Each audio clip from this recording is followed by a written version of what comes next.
keldai. Fanzur ila himari kaulina ja'alna laka ayatin nas. Wanzur ila al-inzami kaifa nunshizuha thumma naksuha lahma. Kemudian Allah jadikan keldai itu berhimpun balik semula daging-dagingnya, kulitnya. Depan mata dia tengok, subhanallah.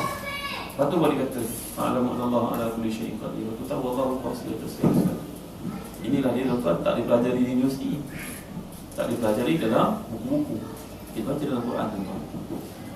Baca dalam Quran, lihat tafsir, tak ada pun kita tengok. Ya, jadi yang diajar kita dalam hidup ni baik sangat. Macam Nabi Ibrahim dan baik sangat. Allah berkuasa. Apa saja berlaku, Allah SWT mampu untuk buat apa yang kita nak. Tapi tuan-tuan, dia tak berlaku seperti yang kita nak. Kita tidak akan dapat apa yang kita nak. Kalau semua benda yang kita nak dapat, maka dunia ni jatuh, tuan-tuan. Semua orang jadi kaya, semua orang nak pesawat, ya? Semua orang ada pesawat peribadi, semua orang hidup macam raja. Hancur tuan-tuan dunia. Tidak akan jadi begitu. Kerana Allah Ta'ala dalam ketapannya bagi kita di timur musibah, kita lihat, kaji, lihat, muhasabah. Tapi bagi orang yang melihat orang lain kena musibah dan mengatakan, ni mesti ada hak orang yang lain. Kerana dalam hadis yang kita lihat contradiction. Yang pertama menyuruh kita muhasabah diri, yang kedua mengatakan apa saja menimpa kamu bukan dosa kamu, tapi itu kehendak Allah atas kamu. Kerana yang kedua ni menghendaki bagi kita yang melihat orang lain yang ditimpa musibah, jangan sekali-sekala terfikir, ni pula ni adalah zalim berorang ni, tengok padan muka dia. Tak boleh, tak boleh gitu. Kalau kita nak berkata seperti ni, tentulah kita kata Nabi Ayub kena sakit pun sebab musibah. Nabi Yunus masuk dalam ikan bukan Allah benci pada, tidak boleh, tuan. Kerana pemberian Allah bukan menandakan kemuliaan, dan kelemahan atau kefakiran menimpa orang bukan menandakan kebencian Allah.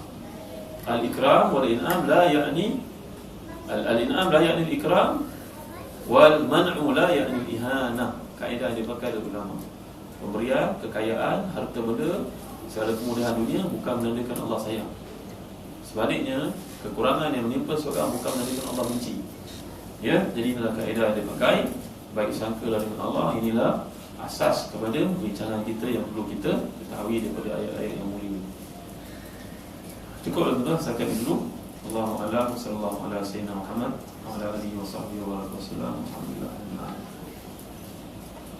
Tuan-tuan ada soalan-soalan yang boleh dibantu untuk selesaikan, yang boleh insyaAllah.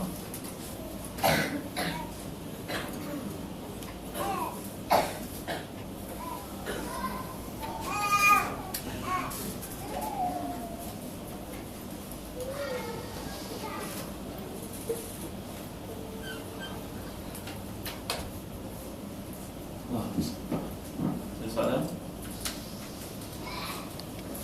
Ya.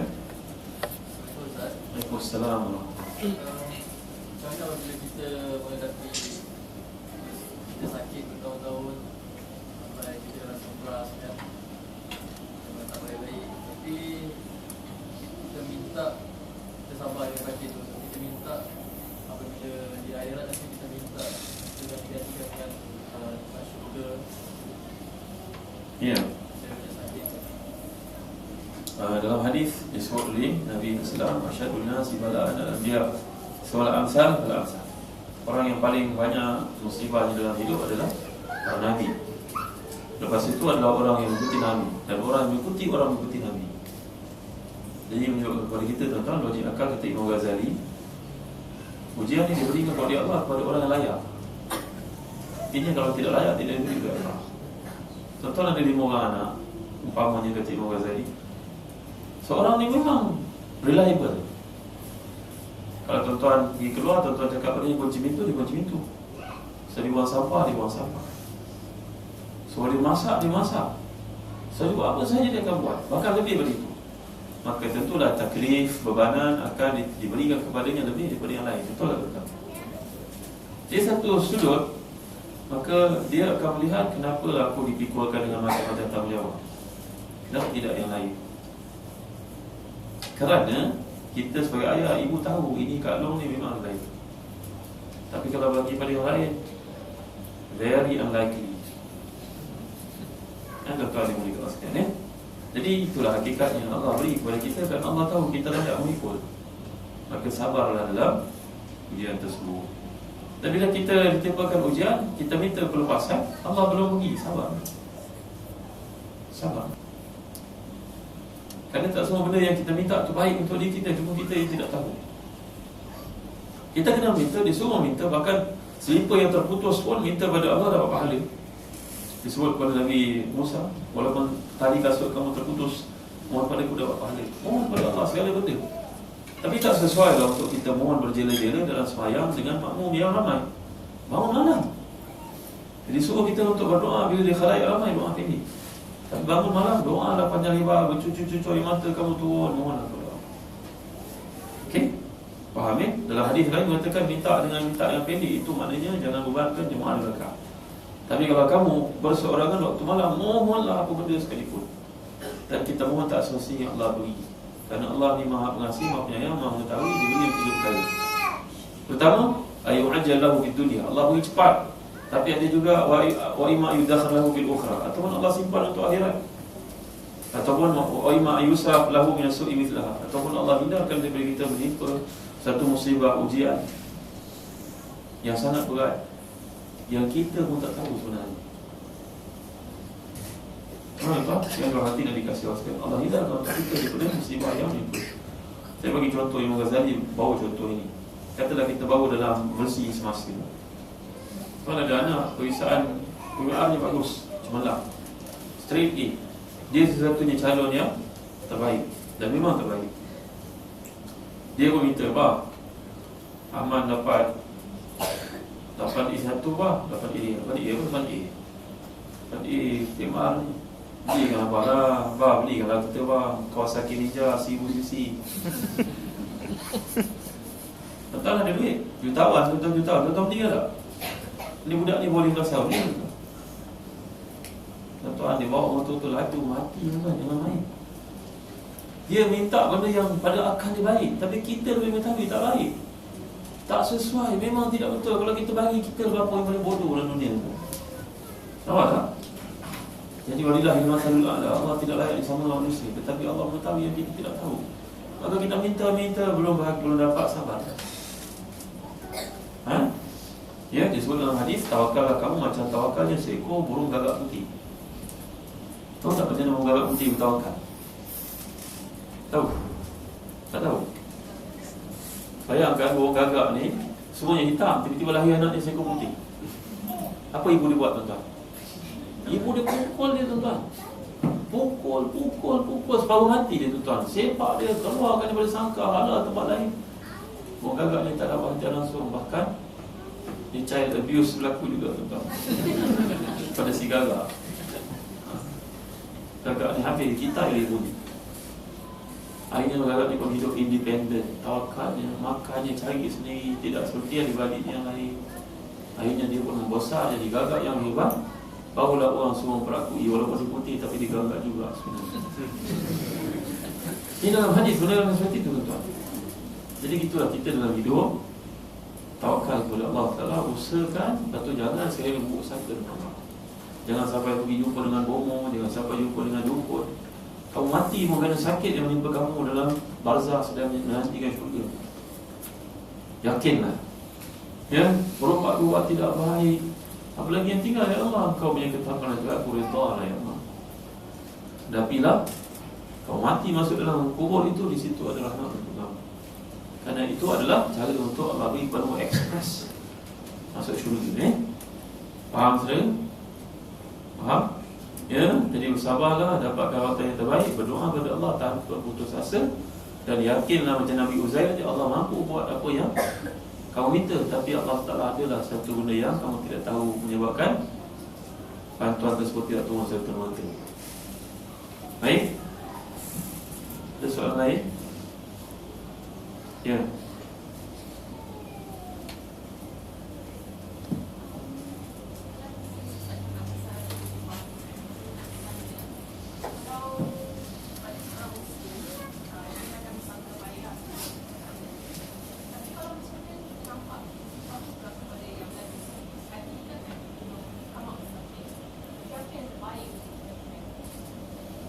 Pentingnya Macam kita nampak seorang ni dia ada takdir bagus yang banyak dan muslim kat situ. Dan dia menyebabkan kita hati kita rasa nak cakap kalau muslim tu kita akan berkata baik atau lebih baik dari semua yang bagaimana kalau dunia tu melakukan orang yang dia nangis. kepada orang Islam musibah itu yang berlaku, ujian berlaku dibanding musibah.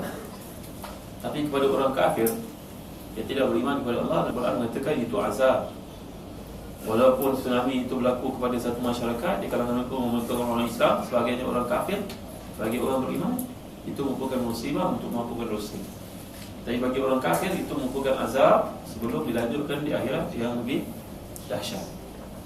Ya, itu juga memerlukan kepada kita baik sangka kepada ketetapan Allah SWT sebenarnya. Ya, baik.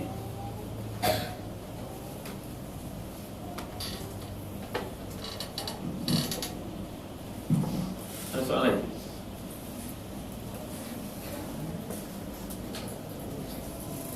Okay, kalau tak ada soalan, sama-sama lagi kita menghadiri kuliah pada malam ini dengan baca tasbih kafarah dan surah Al-As. Bismillahirrahmanirrahim. Wa na'asil al-insana lafi khus alladhina amanu wa 'amilus shalihat wa tawassaw bil tawassaw bis sabr. Subhanakallahumma wa bihamdik, asyhadu an la ilaha illa anta, astaghfiruka wa atubu ilaik. Tuan-tuan, ni ada satu doa yang saya nak kongsi dengan tuan-tuan ni. Doa ni doa ketika kita ditipu musibah.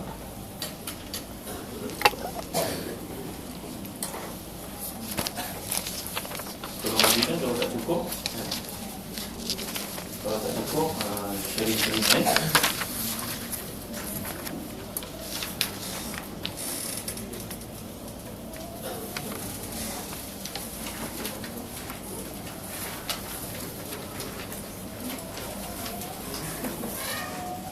Dapat?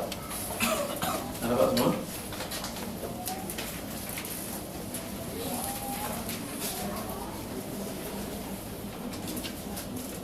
Doa ni doa menghadapi kesukaran dalam hidup. Doa mengalami tekanan dalam hidup. Doa mengalami duka cita dalam hidup.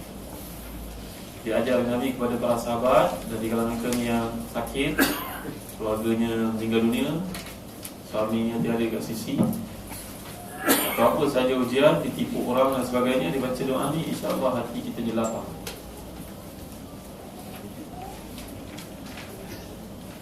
Ya, tuan?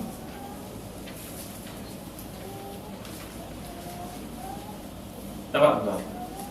Tak cukup lagi? Tak cukup ke? Cukup? Tak dapat? Baik, doa ni bunyi, cuba ikut. Allahumma inni abduk ibnu abdik ibnu amatik nasiyati biyadik madin fiyya hukmuk adlun fiyya qada'uk as'aluka bikulli ismin huwa lak سميت به نفسك أو أنزلته في كتابك أو علمته أحدا من خلقك أو استأثرت به في علم الغيب عندك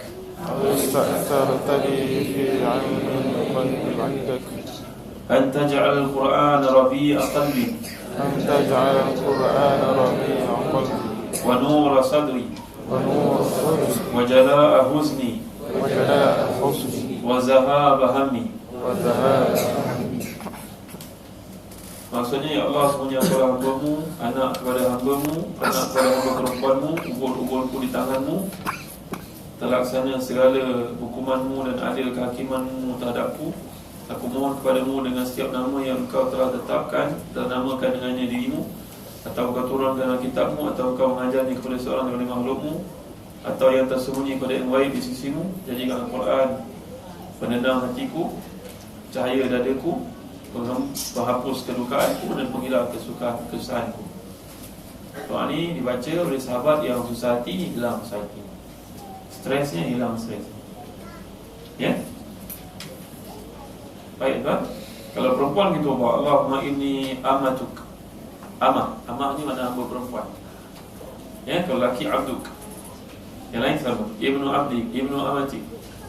Allahumma inni abduk, ubah ibnu abdik itu jadi bintu abdik, bintu amatik. Kalau perempuan ubah yang pertama, Allahumma inni amatuka. Amah.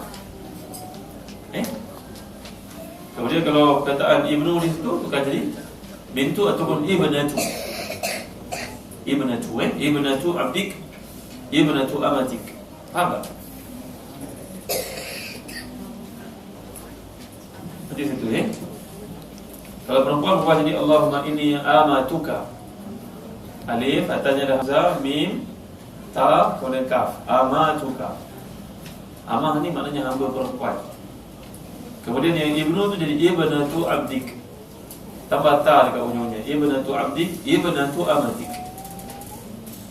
Maknanya ayat ni, doa ni menampakkan kepasrahan yang maksimum. Saya ni adalah hamba-Mu ya Allah, hamba perempuan-Mu, anak kepada hamba lelaki-Mu, anak kepada hamba perempuan-Mu. Maknanya kita merendah-rendahkan diri kita. Baik, amalkan doa ni. Mudah-mudahan dapat kita amalkan dalam hidup. Usaha macam mana pun dunia ni akan berakhir, jadi bersabar atau ujian dan mengikut. Sini ada buku-buku yang saya nak dalam dan tuan-tuan miliki. Nombor satu, ini buku yang baik, namanya Anakku Salah, Bagaimana Mengajarnya. Ya, ini agak baik, menarik, jaga daripada ulama Arab. Dan cantik tuan-tuan. Melihat di awal ni pun ada satu apa dipanggil flipnya. Ya, ini adalah hadiahkanlah kepada adik-adik kita yang anak-anak perempuan yang tak tutup aurat atau mereka tak bersalah. Mudah-mudahan panduan yang ada dalam buku baik untuk mereka. Kedua adalah buku Ustaz Azhar Idrus yang bertajuk, ada buku ni Aib, ada buku ni Aib. Buku ni bertajuk Ustaz Azhar Idrus, buku kartun komik. Pendekatannya santai. Ustaz Azhar Idrus pandailah pendakwah sejuta umat. Pendekatan mesra untuk orang muda. Ini harganya murah saja, RM15. Yang berikut adalah buku yang bertajuk Benar dan Pelik. Buku saya ni, teman sebelum tidur, bacalah untuk anak-anak kisah-kisah teladan daripada Quran dan hadis daripada para ulama. Benar tapi pelik, kisah-kisah yang pelik. Seperti itu adalah majalah Ustaz. Isu terbaru adalah isu tentang haiwan peliharaan. Apa hukum pada iguana? Ada hukum tau, jangan main. Apa hukum kucing betina saya ni, saya nak dapat anak kucing Parsi, saya pinjam kawan punya kucing Parsi jantan. Bayar pula, bukan sesikit Ustaz, RM800 sewa seminggu. Hukumnya haram tu, tak boleh sebenarnya. Macam mana nak halalkan? Kamu ni nak halalkan? Ada cara nak halalkan? Pinjam, bukannya sewa, pinjam. Lepas tu dah semaklah harga market price berapa kan? RM500, biasanya RM800, saya bagi RM500 dah. Hadiah. Akad tu berubah-ubah betul ni. Nampak? Orang ni ada orang bertanya, Ustaz saya nak berniaga, saya ada kebakaran tapi saya tak ada duit. Saya nak berniaga dengan Allah ni, dia ada duit. So dia setuju dengan saya.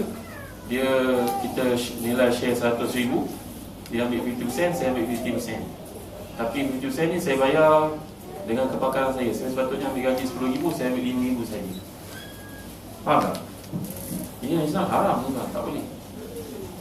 Tak boleh, mana boleh kamu datangkan bakaran kamu untuk dikompensate, untuk digaji, tak boleh.